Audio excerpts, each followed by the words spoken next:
So I'm a big fan of McKinsey Consulting, and they have a statistic where they're referencing 70% of large transformational strategic initiatives fail. If you take that premise and think about from an enablement perspective, knowing that you're going to have 3 or 4 or 5 big initiatives of the year, I believe a lot of it has energy when you launch and to get it rolled out, but then how do you change behavior? How do you make sure those large transformational strategic initiatives actually succeed? And there's a big focus on reinforcement. But if you know that's the statistic that you're working for, then you can build your enablement strategy behind it. Welcome to the Enablement Edge, the go-to resource for enablement and go-to-market pros. We're bringing you the secrets, strategies, and tactics that drive meaningful impact. You'll get valuable insights and expertise from enablement leaders so you can become an effective change agent, turn strategy into reality, and transform your organization for the better. Today on the Enablement Edge, we're super excited to talk with Nate Vogel. He's VP of Global Enablement at Databricks, and his career spans some tremendous companies. Enablement at Salesforce, Tableau, Gong, and more. This is a person with a tremendous wealth of experience, and I've actually listened to him on several other podcasts. I've heard him talk about the power of data and of mentorship and more. I wanted to go deeper. And I knew that the best way to do that was not only to get Nate on our show, but also to bring in my colleague and co-host, Heather Cole, because Heather is an absolute expert in all of these areas. Well, I have to say that Nate has worked for some of the companies whose business is actually data. That's what they do. So who better to talk about it than Nate? So I was very excited to hear that we were talking to, but that's not all he cares about. He is very passionate about 2 other things. One of them is making sure that the managers are enabled before you go and enable the rest of the team. And then the second piece is mentorship and servant leadership, which is fascinating to me. He has used it throughout his career, and he has some really good advice on that. All right, well, let's dig in. Nate, thanks so much for joining us on the show today. I am really looking forward to today's conversation. Yeah, you bet. Honored to do it. So we like to ask this question of all of our guests that come on. We see organizations that are all levels of maturity, from just starting out to very, very mature and really driving transformation. And they're also defining enablement differently. Not everybody sees it the same.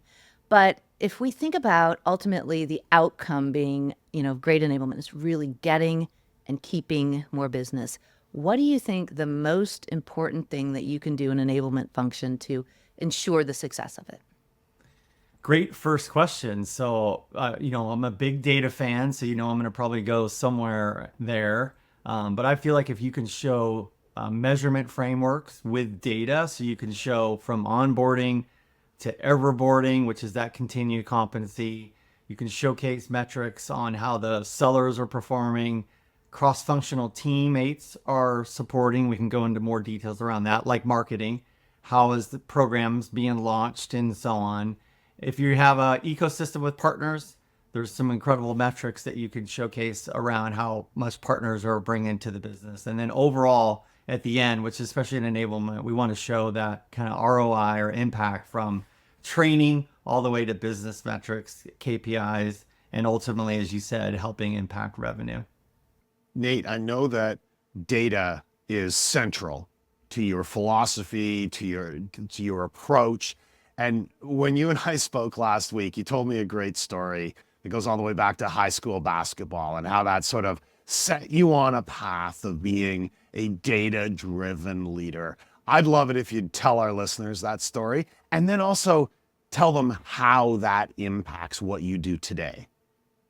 Yeah, so I'll even go back before high school. So when I was a kid, I loved studying baseball and football cards. So I can, remember looking back at Terry Bradshaw, incredible quarterback for the Pittsburgh Steelers, but able to literally study his data, his completion percentage, and so on. So I, got very much into data as a kid. Then, correct, in high school, I played competitive basketball and I was, showing data insights even at that age. So I was like, knowing that I would study competitors, and if I was guarding a player that scored a lot but didn't pass much, I knew that if he was potentially driving to the basket, that he's more than likely going to shoot and not pass, and vice versa.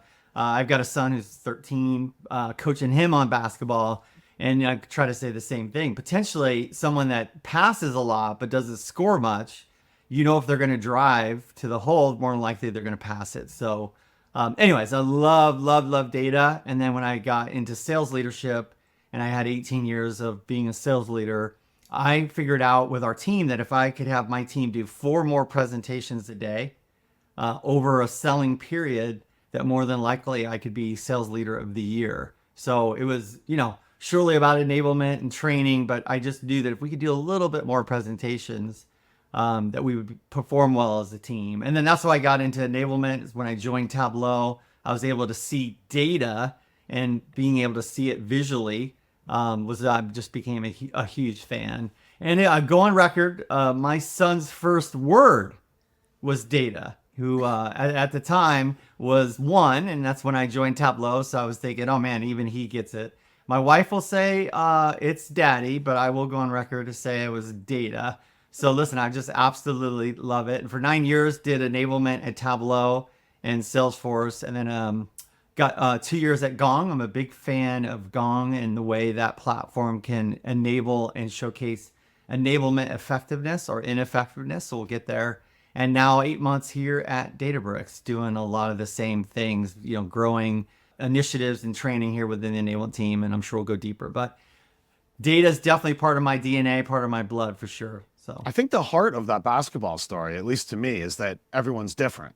You weren't treating each of those players driving to the net. You weren't treating them the same. You understood who had a propensity to shoot and who had a propensity to pass, and you were able to respond differently and ultimately be more successful. How has that helped you with enablement? I mean, you are leading enablement for large teams of sellers and others. There's some very different personalities, very different people in there. How are you able to use that approach of having the right enablement for the right people?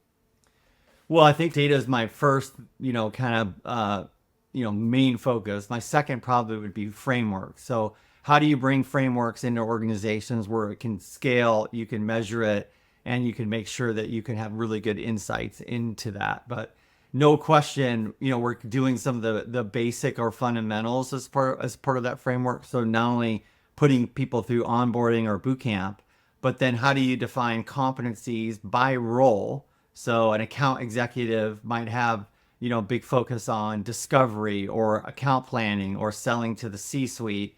And then your BDRs and XDRs, typically roles that are trying to get either leads or qualified leads. They might need to be up to speed on competitive intelligence. So I'm a big fan of frameworks where you can showcase, measurement data frameworks that you can actually by role really get some insight into their effectiveness and ineffectiveness. By the way, leaders, partners, so we can almost define every seller or someone that touches a customer. How do you define what their competencies are? And then, of course, how do you put a measurement framework where you can showcase effectiveness or ineffectiveness of the training enablement? So, Nate, you hit on the nail on the head of what I'm passionate about, too, is that we have no lack of data, for the most part, that's out there that we can measure. And as an analyst at Forrester, I was always getting people coming to me saying, we have all this stuff, like we just, what do we do with it all? And being able to take it and putting it into a framework that says, okay, here's how we can look at this to actually make it actionable. So the data is great, but the frameworks are what give you the ability to make it insight. That's right. Well, speaking of consultant, so I'm a big fan of McKinsey Consulting, and they have a statistic where they're, referencing 70% of large transformational strategic initiatives fail. And so, if you take that premise and think about from an enablement perspective, or if you're listening and you're a senior sales leader, knowing that you're going to have 3 or 4 or 5 big initiatives of the year, and you're going to either increase market share, increase competitiveness, bring in a new product line. Think about the statistic says 70% of those 5 major initiatives will fail. And I remember sharing this statistic when I was at Gong with our chief revenue officer at the time, Ryan. I said, Ryan, the statistics say 70% are going to fail. So if you look at the 5 that we have, and he said, laughing, he's like, none of those 5 can fail. I was like, well, I don't understand. I mean, you saying we're better than McKinsey? And so like we had a joke saying we're not going to be a McKinsey statistic. So if you think about all those initiatives that are typically launched, I believe a lot of it has energy when you launch and to get it rolled out. But then how do you change behavior? How do you make sure those large transformational strategic initiatives actually succeed? And there's a big focus on reinforcement. We can go deeper in that. But if you know that's the statistic that you're working for, then you can build your enablement strategy behind it. Yeah, how do you, if once you know that to be true, how do you mitigate that risk? How do you avoid being the McKinsey statistic? How do you get in front of that to increase the likelihood of success? Yeah, and I'll probably reference more mistakes made than potentially like things to go do. But for my brain goes back to the mistakes that we've made. So if I go back to running Enablement Tableau, one of the mistakes I believe I made early on, which I think will answer your question about how to help these succeed, I did too much enablement to rep versus what I should have done in our team, enablement to manager, manager or leader to rep. So as an example, messaging. Almost every company rolls out a strategic messaging framework. There's certain differentiators that you have. There might be core values that you have, but surely there's features, product features that you're trying to differentiate. Typically, enablement company spends, lots of hours, even potentially hiring vendors to come help. But to actually reinforce behavior takes a lot of work. And so how do you set up that reinforcement or adoption post-launch? So one is make sure your managers are trained in advance of the messaging so they can model it. Number 2, can you make sure that they can actually practice it themselves to feel comfortable? And then when you roll it out to the reps, the managers are the ones that are going to change the behavior and do reinforcement.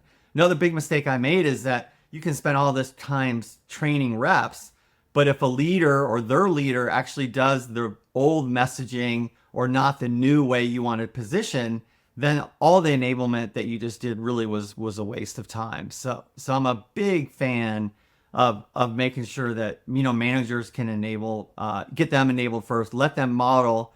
That's going to be a huge difference. One other mistake, surely, that I think now that I look back on, try to do here at Databricks, is that making sure that they understand the strategy of this rollout, that you not only show the training plan rollout. This was the mistake I made. I didn't show the reinforcement and the adoption and the using tools and technology to also help with measurement and actually see impact analysis. So I'm a big fan of whether it's Gong or other tools where you can actually see adoption. And then going back to the executives and showing, hey, not only are we seeing the adoption of this new messaging, but we're actually seeing win rates increase, churn rates decrease. So let's keep doing this. True story at Gong. I was able to sit down, my team showing these metrics, and Amit, the CEO, said, listen, keep doing that. And I even said, we know that we're winning so much more every time a rep says X, Y, Z. Let's push off the initiative that we were going to do next quarter. And let's just, unless you feel this initiative is helping us win 20% more and, save churn 9%. And he's like, no, I agree. Let's keep doing that enablement. So that was one of the first times in my career where I was able to show with data the effectiveness and the behavior change, even to the point where we were getting the executives to say, hey, go double down on that. Let's keep doing it because you're showing that effectiveness. And that was a team win for sure, but it's definitely some lessons learned in my past I wish I would have done differently. Yeah, that's a really good point, Nate. 2 things that, that the reps are going to default to their comfort zone, even if what you've taught them, they're really pumped about using. And if they fail once or twice with it, they're going back to doing whatever they did before. And if the managers aren't all over it, like you said, it'll fail. I guess I have a couple of questions on that one. First one is, how are you or are you either using data or holding the managers accountable in a positive way to making sure that this behavior change is happening with their teams. Yeah, a couple quick thoughts. So another, lesson learned, mistake made early on. Let's say we go back to the messaging example, and we're having this exactly happen right now here at Databricks, which is when you're creating this message, which typically is at, product marketing, and you're having other cross-functional teams support that, is to really make sure they're bought in on that reinforcement and adoption plan. So actually saying, okay, if we're going to roll it out to the field this date, then we know that we want to train the managers this date, and we know that we're going to actually have to build that messaging this date.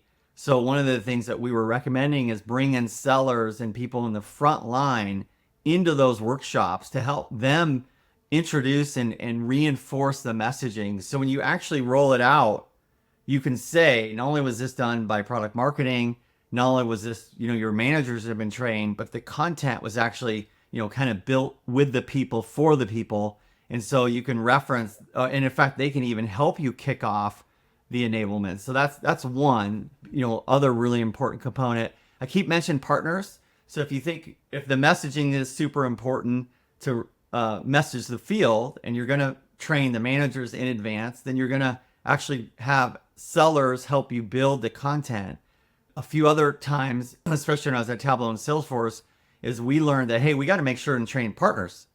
So that was one of the things that we did really well is say, okay, not only are we going to train the managers, we know it's going to release to our customers here, but then let's train partners, managers, sellers, and all these activities goes back to the, hey, we don't want to be a McKinsey statistic. Because if we do it this way, then our partners are saying the same thing, our managers are saying the thing, the sellers are saying the same thing. It was built with the people for the people in a cross-functional way with marketing and other key components of the business.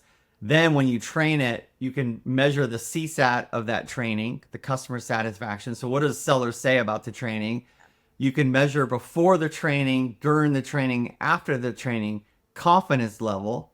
Then you can use technologies, and I'm a big fan of Seismic, but using technologies to see what reps are sharing with customers, you get that data, and then you can use technologies to actually see the effectiveness, conversation intelligence, or other tools to showcase that. So then ultimately you can say from that beginning of training all the way to business impact, increase win rates, decrease churn, and so on. That's really powerful in my opinion. So you made a really good point that I don't want to lose before too, that you said when you looked at something that was working and saying we could move on to our next thing that we were going to do, but if we double down here, maybe broaden it, make it better, we can actually get more results by continuing to focus at a deeper level on this thing that we're doing right now. And that does two things. It, like you said, if 70% of what you're doing of these big initiatives are failing, one of the reasons is because you don't stop to look at what's working in flight instead of at the end of the quarter or at the end of the year when it does or doesn't work. So I think that's a really good point, is that whole measure, monitor, modify kind of, That's right. How do we get it better before it's too late? Yeah, that's fantastic insight. Yeah, you bet. And that summary is, 14 years of enablement experience in like 3 sentences. So those are a lot of things that I've, me and my teams over the years have made mistakes on or couldn't figure lot of pain, out. yes. Yeah, a lot of pain. And yet I think we're inching towards that ultimate goal where we can show influence from training to, key business metrics. And then the part of our role and part of our job is to show the data. And enablement, definitely something that's also super important is, to be truth tellers, to lead with data. Sometimes that data is ineffectiveness and ineffectiveness of adoption. I love partnering with product marketing on a lot of these initiatives because we can go out together and say, hey, listen, we have conversations with customers where they're spending 4 minutes on these 2 slides and 10 seconds on these 5 other slides. So there's something wrong. There's something missing where we're seeing it with what customers are saying. So this idea that you can go out and see adoption metrics and see what your customers are saying are super important. Back in the day, we normally would, and you can still do this, by the way, it does take no technology. You can still go shadow sellers. I'm going to be doing this at Databricks. I'm here in Seattle. I'm going to go out and work with the account executives here in Seattle on some big, large accounts. And I can go see how they're selling and go see how they're competing and positioning our platform. But if you don't have the flexibility or you know don't have the time, then this is where tools and technologies, you can really see the data and see that, you know, truth telling sometimes is giving bad news too, saying, hey, this isn't working. And we're seeing the, you know, feedback from the customers. We're seeing when we say this certain key component of the feature, they're confused. They're not really sure how this adds a lot of value. And then we can go redo our enablement.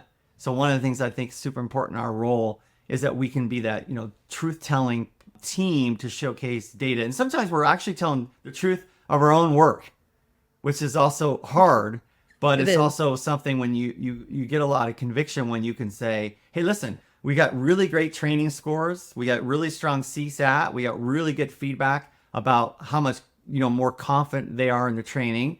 We're seeing they're using the collateral and curriculum with our customers, but it's not working. And so we as a, you know, team can go kind of get insights into it and then ultimately come back and, you know, reinforce or redo something. That's what, and I have a real example of that at Tableau. We were competing against a very, very large vendor. We rolled out the training. Everyone thought it was amazing. And they thought, oh, Nate, your team was incredible. But when you got out to the field in about 30 or 40 days, we weren't winning anymore. Yes. And in fact, we were even doing worse than before. So we were able to say, you know, the training that we rolled out wasn't effective. And here's why. We were actually talking too much about Tableau, and we should have been talking more about what the customer's customer is going to get. So we pivoted with other cross-functional teams, and we started showcasing kind of what the customers that we were selling to, what their customers' value was going to get. And that was a, you know, really big lesson learned, and something I'm really proud of, that we pivoted from something that we didn't do a good job with. Yeah, initially. and it's a hard conversation to have, but it's an easier conversation to have early than it is 2 quarters down the road. That's right. For sure. And that's what, when we think about like the difference between having a voice at the table versus a seat at the table, when you're transparent about that and you can catch it early and you can say, here's what we're doing about that problem. And it's insight into real impact that you know that you're not going to have because you can see it. Only data and insight can give you that kind of power. Well, and a lesson learned. This is for executives, and part of our job is to make sure you build that reinforcement and adoption plan, because it's so easy to launch something and then roll it out for a little while and then you're on to something else. And that's where I think that those metrics are so key. Absolutely. Something else, Nate, that I know you are super passionate about is mentorship. In fact, I don't think I've ever spoken to someone who is as enthusiastic about mentorship as you are. I'd like to ask you about this in 2 different lenses. One is mentors for your own career development as a leader. I know that mentors have played an important role and continue to in your own success. Let's start there, and then let's talk about building mentorship within your firm. Yeah, and I've been, so go back to maybe the data days or the sports days when I was in high school. I had found out quickly, if I can learn from someone else that is better at the sport than I am, has more experience, maybe made mistakes, and I really responded to that in high school basketball. I was able to be mentored by these seniors and juniors when I was younger, and I was able to pick up so much more. And I'm a visual learner too, so being able to see what people are doing, hear from experienced people. And so I took that in almost every single job. There's usually a mentor program that's like officially organized from companies, especially if you're larger. Salesforce was amazing at this. They had a, you know, organized mentor program. We here at Databricks actually have a really good program. We pair up new account executives with seasoned account executives. I get no credit, by the way. My team built this. Those seasoned account executives actually help the new reps find their first new logo or new use case here for Databricks. So they're really great mentor program. my favorite word is and, not or. So it's an and. So all those are really important. And I believe in, you finding your own mentors and finding people that you can connect with, relate to. And typically I'll pick a skill or a competency that I'm not good at and to get to a mentor to help me be successful. So How does that relationship work? I know everybody supports the notion of mentorship and everybody says it's a great idea. I don't think most people are very good at cultivating and maintaining those relationships. How do you go about finding the right mentor? And then how do you go about working with them such that it's a valuable experience for you both? yeah, you bet. So I'll talk first about example at Tableau, Francois. So at the time he was our chief product officer. He was very seasoned into the product. I was new to business intelligence and even new to technology. We just, got along really well. And I just asked him, and usually not the first meeting. So over, 3 or 4 meetings, probably my first 3 or 4 months there, I just said, hey, can I ask you to be my mentor just once a month, meet with you just to come with some ideas and questions. It's different than your manager. It's typically, again, I would try to pick someone and some competency that I could get better. So for me, I've typically chosen product because that's something I want to get better at. And so Francois was, great. And I think once you build that relationship with a mentor over time, you become then, you have others that want your time, and then you are helping kind of mentee others. Francois was dear friend of mine. And every month I would meet with him and pick his brain on what he's seeing in the marketplace, like what he's seeing out in the industry. He sees a lot of sellers. And so he was able to share with me, hey, Nate, here's some ways to improve enablement. Here's some gaps. Here's some things that I think you can do from your profession. But it was still a beautiful relationship, even though I've gone with Tableau. He's now gone and at a different company, but that relationship's still really important. So my advice is, find that mentor that you look up to, that you want to learn from, and define what competency or what specific thing do you want from that mentor. That's what was nice for me over time is I knew exactly what I wanted. And equally, I said to Francois, I'm going to then mentor other people down the road. Now, I did tell him, hey, for Francois, I can help you in fashion a little bit too, which is my strength. So he's got, if you see him, he's got Tom Ford glasses. I was, helpful on some of that. So I was always, kidding with him. He can help me on technology. I can help him dress a little better. So maybe we'll tag him on this It's podcast. got to be a give and take. Yeah. But seriously, right. there's got to be something in it for them as well. Yeah, right? we had a little fun on it. So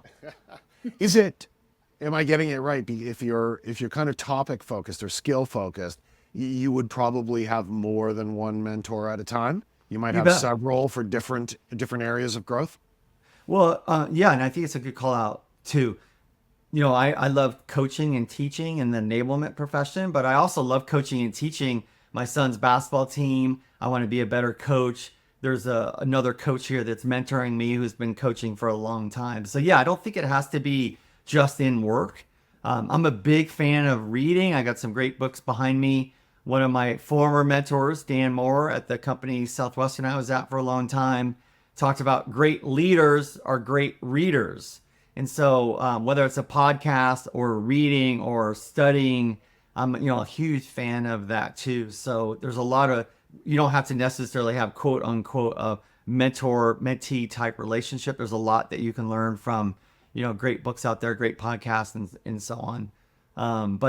It's been a huge influence for sure on, some really good books that I've read that I think help me, and especially in leadership.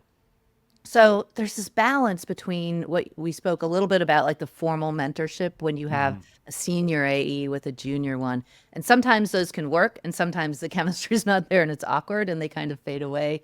And then sometimes it's a much less formal, maybe with a framework that a company provides. But how do you make something like that both effective and scalable?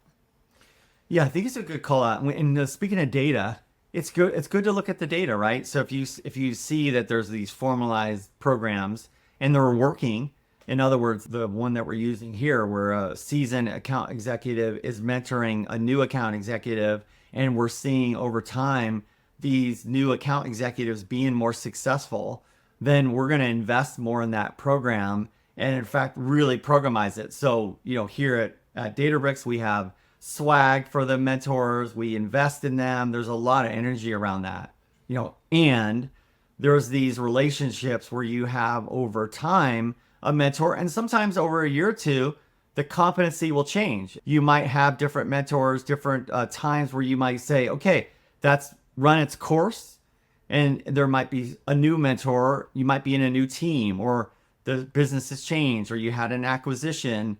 But I think this just constantly always having a mentor, I think it's been a big difference. So don't get too caught up on titles and where people sit. It's about learning.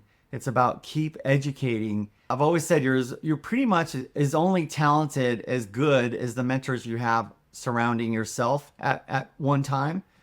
So I'm a big fan of data and measurement, but I'm also just a big fan of acknowledging that maybe over time it's okay to change mentors. You have new competencies, but if you're still learning and you're still being challenged by the mentor, you still feel like every hour you walk away inspired and educated and felt invested in, that that mentorship program is working well, both officially or unofficially, depending on Yeah, the it's program interesting you're at. because data is sometimes hard to get there. I remember we had a program at one point in a company I was at where it was more of a junior, like even the AE situation, where we had some mentors that we sometimes forget to mentor the mentors and give them training and like how to actually, show up.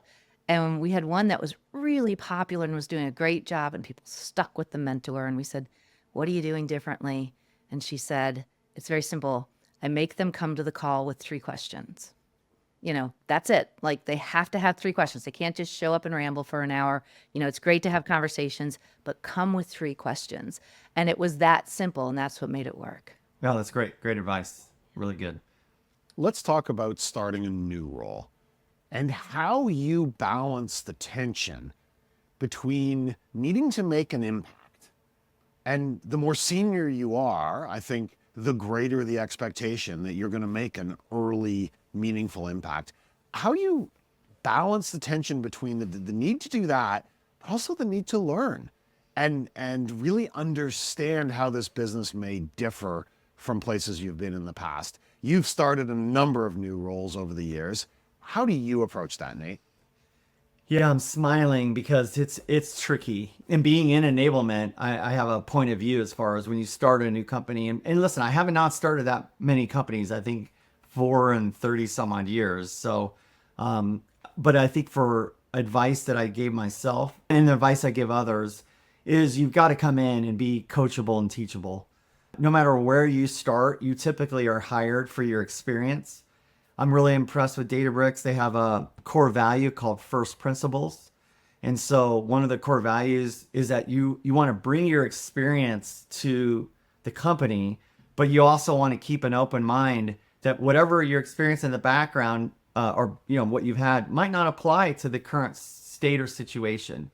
So I think that's super important. And I saw that when Salesforce acquired Tableau. We at the time, I was there for 7 years, and I was there pre-IPO, post-IPO, this built scale company. And then Salesforce acquired us, and it was easy to try to get in the mind frame of, oh my gosh, we got to do everything Salesforce way.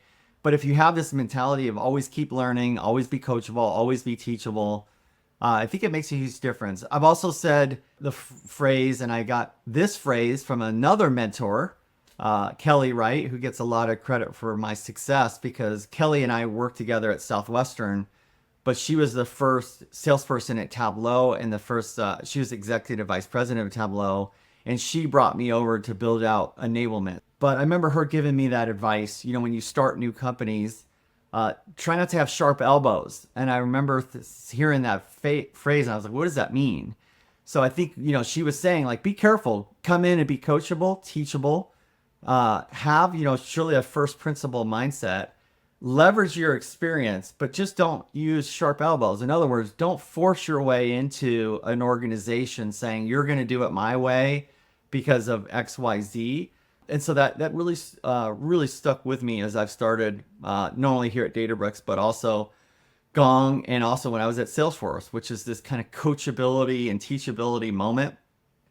without having sharp elbows, but also having a lot of conviction around serving, getting into, organization's competencies and really, understanding that. So that's why I was smiling a little bit, because when you start a new company, you got to onboard and ramp and learn all about product. You surely got to learn about the company's core values, got to understand the partner ecosystem. But always in the back of my head, I'm saying to myself, don't have sharp elbows. Typically, make sure that you're coming in and being coachable and teachable too. And I found that I've given advice to others and surely applying that to myself right now. That's very good advice. It certainly is. So we have a set of kind of rapid fire questions that we like to ask. If you want to play along for a few minutes here, let you get your drink. I'm ready. That's right. Got my drink. I'm ready to go. Awesome. So the first one is, so if you're thinking about looking into your crystal ball for the future, what do you think the one thing that will really change in enablement over the next 18 to 24 months? It's funny you bring this up because I'm talking about it a lot. So one of the honors that I have is to be at the University of Washington here in Seattle. They have a business school called Foster School of Business. And there's a program called the sales program. You can actually get a minor in sales. I believe there's only 197 schools that do this. So I'm on the advisory board. So I'm getting asked this quite a bit, and even have an honor to periodically go in and do a guest lecture course. And I have been saying, and it's been interesting as I'm spending a lot of time with students too, that AI, artificial intelligence, and generative AI is going to change everything that we do, not just in sales or sales training, but enablement, but almost everything. And I have the honor to be at Databricks. We're at the core and center of this. We help companies actually have strategy around their data and AI. We help companies really take it to market, and we just launched kind of our own model where companies can actually take our DBRX, or our large language model, and own the data and make sense of their data from a competitive standpoint. But it's going to be happening everywhere. What do I mean by that in enablement? Classrooms potentially down the road are going to be either taught or served by a robot or artificial intelligence. And then that teacher or that professor is going to then own maybe the Q&A or the assessments around it. And by the way, warning, I'm a pretty positive person. So I believe that AI is going to help us be productive and actually help us take the time of traditionally being in a classroom, mostly 50 minutes of presenting and 10 minutes of Q&A. So the classrooms are going to be completely flipped. The way we're going to enable is going to be completely flipped. I believe every seller is going to have artificial intelligence with them. Every conversation that they have, every email that they send, the target of the customer that they're targeting, all this intelligence. So both human and AI combined, to me, this is going to be the selling of the future. I love being in it. This is one of the things I get honored to do at the business schools, to come bring a point of view on this. And that's why, artificial intelligence, using this, new way of enabling, I think is going to really make a difference. Absolutely. And, it may sound like an obvious answer, but it's something that is going to absolutely revolutionize everything that we do. And from an enabler standpoint, too, make our lives so much easier. So on the flip side of that, what's the one thing you think won't change, that is always going to stay the same? Well, I think data. I think measurement and data and frameworks. So I think, in my opinion, and I will be a little bit more faster on my answer this time, but I think it's just still going to be data. Now, how is that data produced? Might be different today than it is in the future, where I do believe a lot of data will be created with intelligence, tools, and technology to give us that insight. But I still think showcasing ROI, showcasing influence, where you can showcase enablement, measurement frameworks. Go back to how we started this conversation, where you can measure the training and the impact that you had. You can actually see the effectiveness that managers in advance, or they model the right behavior. You can see if your partners demonstrate the right skill and ability. You can actually see sellers adopting the new messaging, understanding the competitive framework, and then ultimately still show that business impact. So in my opinion, that won't change, but it will be enhanced with, I believe, intelligence. Yeah, really good point. So last one, what's the best piece of advice that you've ever received that you would want to share with enablement professionals, either personally or professionally? Well, that's a good question. I'll just say it's around service or servant mentality, especially being in the sales profession for a long, long time. Earlier in my career, I was too focused on skills or techniques to close a customer or close a situation, or using techniques to mirror or match my customers' conversations. And probably the thing I learned, mostly by mistakes, but also by seeing the right behavior, is that servant mentality. The best way to sell is to serve.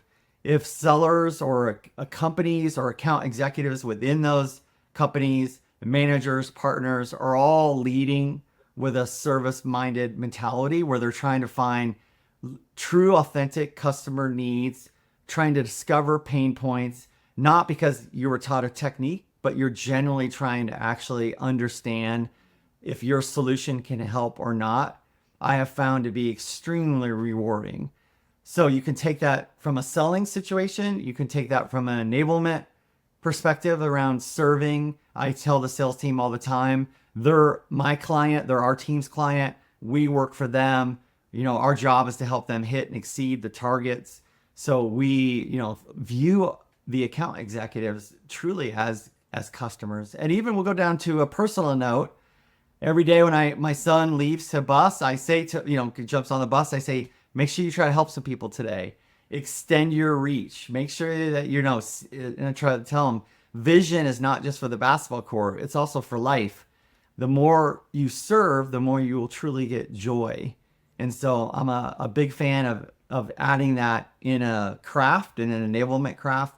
But I also think that's a, just important life lesson I try to share with, obviously, my son, and surely try to model that. You just gave me, that's a great advice. And you just gave me, I have 5 kids. So what I'm going to ask them today when they come home is, who did you help today? That's right. It's really, really good. Yeah. Thank you. Great And advice. let me know, by the way, warning parents out there, 90% your kids are going to say the same thing. No, but once in a while, and it does happen. He tells me a story.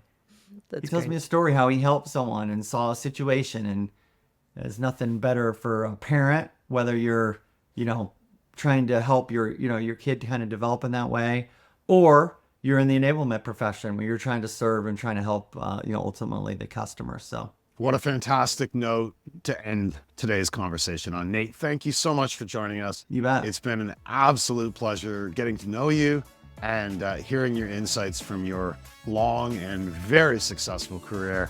Thank you.